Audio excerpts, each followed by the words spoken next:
In this video, I'm going to show you how to get Hulu on the Nintendo Switch too. So the first thing you want to do is you want to go to System Settings. On System Settings, we're going to Internet and we're going to click on Internet Settings. Then what we're going to do is we're going to select the Wi-Fi and we're going to click on Change Settings. We're going to scroll down where it says DNS Settings and we're going to switch it from automatic to manual. Then what we're going to do is we're going to delete everything and we're going to switch it to 0.055.142.122, and we're going to click on OK, and then we're going to click on Save.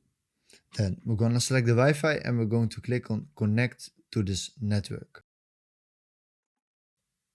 Then we're going to click on OK.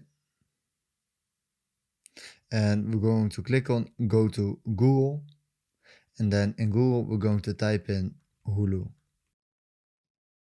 And we're going to click on Done and we're going to click on OK. And then right here above it says hulu.com. And yes, guys, as you can see, that's how you get Hulu on the Nintendo Switch too.